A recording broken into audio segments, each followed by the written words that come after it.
Episode की starting होती है और हमें सबसे पहले उसी सीन को दिखाया जाता है जहाँ पर क्लेयर किस करने वाला होता है वान को, और जो ओब होता है वो ढूंढता फिर रहा था उसी मार्केट में। ठीक है, तो यहाँ पर क्या होता है, जैसे ही मतलब मैंने क्या बोला था लास्ट एपिसोड में कि ये वान अचानक से सो गया था, ये इसकी एक्टिंग होती है, हमें आगे पता चलेगा। तो क्लेयर किस करने वाला होता है, बेचारा लिप्स तक पहुँचता भी नहीं है, इतने में ही ओब की एंट्री हो जाती है। ओब ने इनको दूर से देख लिया था कि कुछ होने वाला है, तभी ये बीच में एकदम से धमक पड़ता है और ये जल्दी से क्लेयर को ना ऐसे मतलब बात करता है, तो क्लियर दूर हट जाता है। ठीक है, और बोलता है, क्लियर पूछता है इससे कि तुम यहाँ पे कैसे आई, तो ये कहता है मैं तुम ऐसे अचानक मैं यहाँ पर मतलब गुजर रहा था यहाँ से, तो मैं तुम लोग मुझे दिखे और फिर मैं यहाँ पर तुम्हारे पास में आ गया। अब बेचारा ये ना वान को उठा के ले जाता है, क्लियर को बाहर कर देता है। अब वान को मतलब इतनी एक्टिंग कर रहा था कि ये नशे में है, तो पता है जो ओब होता है ये इसको अपने बैग पे बिठा के और ले जाता है। बेचारा जो क्लियर ने इसको डॉल दिलवाई थी ना, जो टॉय दिया था, वो भी ज़मीन पे गिर जाता है और क्लियर बहुत सैड फील करता है, बहुत ही ज़्यादा। अब इसके बाद में क्या होता है, आगे चल के ओब कहता है वान से कि उतरो मेरे बैग पर से, भाई मेरी कमर में दर्द हो रहा है। मतलब वान सच में एक्टिंग ही कर रहा था यहाँ पे, मतलब बहुत ज़्यादा ड्रंक होने की, इसको कोई नशा वशा हुआ ही नहीं था।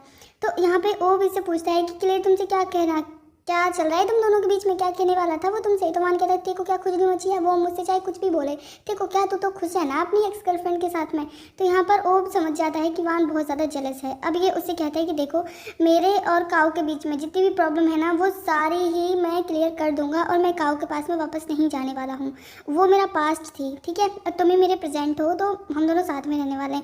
वान तो मतलब फिर से हो गया लट्टू, वान माफ़ कर देता है और यहीं पर हमें इनका किसिंग सीन दिखाया जाता है। ये कमबख्त वान क्लियर को रिजेक्ट करके इससे चिपकता फिर रहा है, बताओ, पर इसकी गलती नहीं है कि पहले से ही लव करता है ओब को। अब ये दोनों रेस्टोरेंट में पहुंच जाते हैं और वहाँ पर जाने के बाद में वो पूछता है वान से कि ये बताओ तुमने आखिर क्लियर से कैसे बचे थे, क्लियर तुमसे क्या कहने वाला था। तो हमें फ्लैशबैक दिखाया जाता है जब क्लियर अपनी फीलिंग्स को बता रहा था, तो वान को पक्का फील हो गया था कि कुछ तो गड़बड़ है, कुछ तो मेरे को प्रपोज वगैरह करने वाला है। तो वान ने एक्टिंग कर देता है कि हाय मुझे कितने चक्कर आ रहे हैं, मैं बहुत ज़्यादा नशा हो गया मुझे, और ये वहीं पर सोने की एक्टिंग करने लग जाता है। तो क्लियर इसको देख के इसकी तरफ अट्रैक्ट हुआ था, तो वो कहता है ओहो मुझे नहीं पता था कि तुम इसलिए इतना नाटक कर रहे थे सोने का। और इधर बेचारे इसके दिल से भी पूछ लो इसको क्या चाहिए, क्लियर बेचारा रो रो के इसने अपना तमाम तकिया भिगा लिया होता है और आंसुओं की वजह से ये वान के खाली बेड को देख के बहुत रो रहा होता है। भाई बहुत गंदा लगता है सच में, जब हमारा कोई पसंदीदा इंसान रिजेक्ट करते या फिर किसी और के साथ में चला जाए, हमारे मुंह पे मतलब रिजेक्शन मिलता है हमें।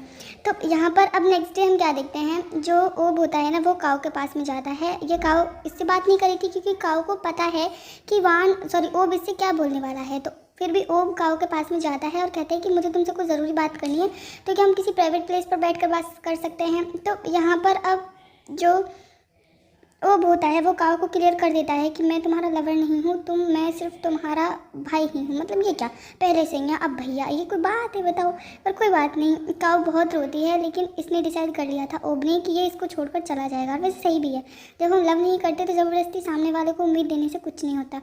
अब हमें दिखाया जाता है जे को और उसके साथ में होता है मैथस। तो मैथस खुद से ही चलने की कोशिश कर रहा था। जे जो है इसका थेरेपिस्ट है, ठीक है, तो इसको हेल्प करनी पड़ती है। ऐसे जैसे ये चलाने की कोशिश कर रहा होता है ना, तो अचानक से ही जो मैथस होता है उसको क्रैम्प आ जाता है लेग पे, मतलब हम हमारी भाषा बोलते हैं नस पे नस चढ़ जाती है, इसकी हेल्प करने लगता है। अब मैथस जो है वो बहुत ही ज़्यादा अट्रैक्ट होता है जे की तरफ, इवन किस करने की भी कोशिश करता है, लेकिन जे अपने फेस को टर्न कर देता है, मतलब इसको किस नहीं करने देता और दूर हट जाता है। और जे के दिल की धड़कनें ऐसा लगता है कि दिल बाहर निकल के आ जाएगा बॉडी के।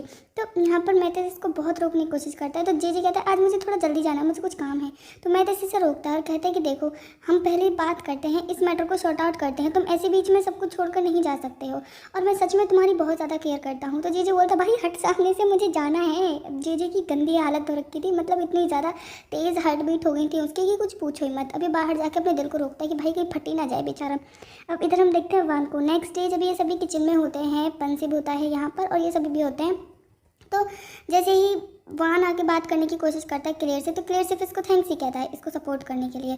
अब यहाँ पे ओब आता है, इन तीनों को टास्क देता है कि तुम्हें कोई भी बेसिल डिश बनानी है, मतलब डिश कोई भी बने भाई, तुलसी के पत्ते सभी में यूज़ होंगे। अब जो क्लियर ने एक लोटस के फूलों वाली डिश बनाई होती है और ये ताना मतलब एक तरीके से ना टोंट मारता है ओब की तरफ और कहता है कि देखो जो कमल होता है वो कीचड़ के अंदर होता है, और कुछ इस तरीके की डिश बनाई होती है। मतलब ये कहता नहीं है कि एक तीर से दो निशाने मारता है, सीधा ये वान और ओब को सुनाता है, और वान ने कोई कोई डिश बनाई होती है वो काफ़ी ज़्यादा टेस्टी होती है, लेकिन आज जो कम रेटिंग मिली होती है वो पंसिप को मिली होती है। पंसिप जो होता है ना, आज उसको मतलब बाहर कर दिया होता है, अब वो कंपटीशन में पार्टिसिपेट नहीं करेगा, उसको निकाल दिया गया होता है। अब इसके बाद में हम देखते हैं क्लियर जाता है वान से बात करने और इसको समझाता है कि देखो तुम मेरे लिए मेरे फ्रेंड से ज़्यादा मैटर करते हो, तो तुम प्लीज़ मेरी फीलिंग्स को समझो, ठीक है। और मैं चाहता हूँ कि तुम मुझे एक चांस दो और मुझे ये बताओ कि तुम्हारे और शेफ के बीच में क्या चल रहा है, क्या तुम दोनों के बीच में कोई रिलेशन है। तो ये ना रो नहीं लगता है बेचारा और वान को हक करता है। अब वान के अंदर फीलिंग्स हो तो कुछ बोले ना वो, अब हम पहले से किसी को लव करते हैं तो हम दूसरे को चांस क्यों देंगे, आप मतलब सबको पता है ये बात तो। अब लेकिन यहाँ पर क्या होता है, जो वान होता है ना वो कहता है कि देखो इसका हमारे रिलेशन का कंपटीशन पर कोई भी फ़र्क नहीं पड़ेगा और वहाँ से चला जाता है। बेचारा क्लेयर अगेन से रोता हुआ रह जाता है। क्लेयर की किस्मत में खुशी नाम की कोई चीज़ है ही नहीं है, हमेशा से ये अकेला ही रहेगा, तुम देख लेना। अब इसके बाद में देखते हैं हम ओब को और उसका फ्रेंड होता है, तो ये डिस्कस कर रहे होते हैं। तो इसका फ्रेंड इससे पूछता है कि क्या तुमने काओ के साथ में अपनी सारी प्रॉब्लम्स को और रिलेशन को सॉर्ट आउट कर लिया है। तो ये कहता है हाँ, मैंने उसको बता दिया है कि मैं वान को लाइक करता हूँ। अब पूछता है कि ये बताओ क्लेयर ने आज वो जो बात बोली थी, मतलब जो कीचड़ के अंदर कमल खिलता है कुछ इस तरीके से, क्या वो तुम्हारे लिए था। तो यहाँ पर बता देता है ओब कि हाँ, उसको लगता है मेरे और वान के बीच में सब कुछ चल रहा है और उसको कुछ पता है हमारे बारे में, इसलिए उसका मुझसे नफरत करना जायज़ है।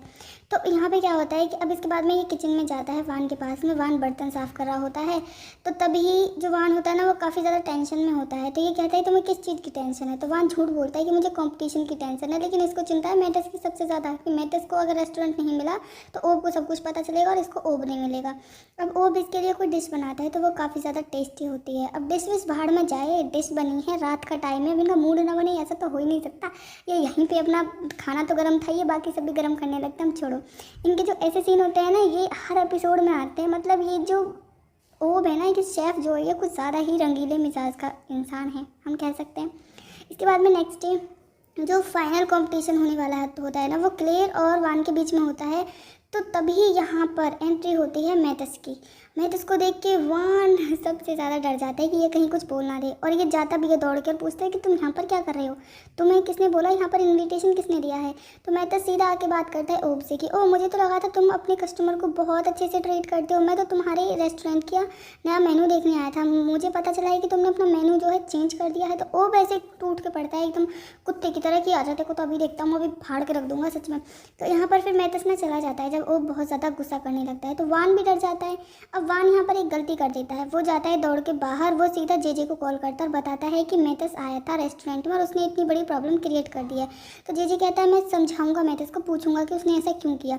लेकिन जब वान जेजे से बात कर रहा होता है कि मैथस और उसकी डील के बारे में, इस चीज़ को ऊपर से क्लियर सुन लेता है। मतलब ये सारी उल्टी पुल्टी हरकतें क्लियर ही करेगा क्या इस ड्रामे में, और इसकी वीडियो भी बना लेता है। वो वाला हिसाब हो रखा है कि वान अगर मेरा नहीं होगा तो मैं शेफ़ का भी नहीं होने दूंगा, चाहे कुछ भी हो जाए। अब इधर हम देखते हैं जेजे के पास में मैथस पहुंचता है। तो मैथस कहता है मैथस आज ना क्लिनिक आ गया होता है। तो जेजे कहता है तुम यहाँ पर क्यों आए हो। तो मैथस कहता है क्योंकि मैं अपने किसी फ्रेंड से मिलना चाहता था, और कहता है कि तुम मुझसे बच नहीं सकते, ठीक है, मैं तुम्हारा पीछा करते हुए कहीं पर भी पहुँच जाऊँगा, पाताल से भी ढूंढ लाऊंगा देखो तुम्हें। तो जेजे अब यहाँ पे ना मतलब इसकी जो थेरेपी चल रही होती है उसको करते करते काफ़ी ज़्यादा गुस्से में आ जाता है और कहता है कि देखो अगर तुम्हें सच में ऐसा लगता है कि मेरे साथ फ्लर्ट करने से कुछ हो सकता है, तुम मुझे जीत लोगे, तो ऐसा कुछ भी नहीं होगा। और ये बताओ आज तुमने वान के रेस्टोरेंट में जाने की क्या ज़रूरत थी, तुम्हें क्यों गए थे तुम वहाँ पर, अगर तुम उस सारी चीज़ों को इतनी गंदी तरीके से मतलब सारी चीज़ों में प्रॉब्लम्स क्रिएट क्यों करते हो। इसके बाद ना जेजे वहाँ से चला जाता है। मैथस पर बहुत ज़्यादा गुस्सा होता है और मैथस भी उसको देखता है। मैथस को कहीं ना कहीं फील होता है कि उसने सही नहीं किया है, उसको ऐसा नहीं करना चाहिए था बिल्कुल भी। अब इसके बाद में हमें नेक्स्ट सीन में दिखाया जाता है क्लेयर को। जो क्लेयर होता है ना वो रात में गया था ओब के पास में। तो ओब इसको देख के बोलता है कि तुम यहाँ पर क्या कर रहे हो, लेकिन ये सीन यहीं पर कट हो जाता है, आगे का नहीं दिखाया जाता। डायरेक्ट नेक्स्ट डे का सीन दिखाते हैं हमें। जो वान होता है किचन में होता है और वान ना पहले से सोच रहा था कि आज वो हारेगा और क्लेयर को जिताएगा ये कॉम्पिटिशन, और वो ओब को फिर सारी चीज़ें सच बता देगा और मैथस के पैसे वापस कर देगा। लेकिन इससे पहले ही क्लेयर ने सब कुछ बिगाड़ दिया, क्योंकि क्लेयर जब डिश बना रहा होता है ना तो कुछ सोच रहा होता है।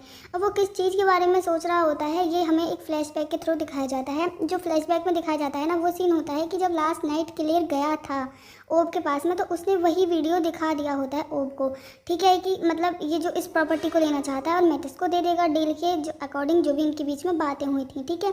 तो यहाँ पर क्लियर अच्छा बनता है। पता है क्लियर ने डिश कौन सी बनाई होती है? लॉन्ग बीन्स की, जिससे कि काव को एलर्जी थी, और इस रेस्टोरेंट में वो डिश कोई भी नहीं बनाता है। इस डिश को देख के जो रिएक्शन होता है वो ओब का और वान का काफ़ी सरप्राइजिंग होता है, और एपिसोड यहीं पे ख़त्म हो जाता है। तो आने वाला एपिसोड काफ़ी ज़्यादा इंटरेस्टिंग होगा, उसमें पता चलेगा कि फाइनली होता क्या है, किसकी गलती होती है, बाहर कौन जाएगा। मुझे क्या लग रहा है नेक्स्ट एपिसोड में कि ओब और वान के बीच में प्रॉब्लम्स क्रिएट होंगी, क्योंकि जब ओब को सच पता चलेगा तो वो वान को गलत समझेगा और उसको छोड़ देगा। फिर कुछ दिन चलेगा ब्रेकअप वाली स्टोरी। तो मैंने अभी से भविष्यवाणी कर दी है, यही होगा।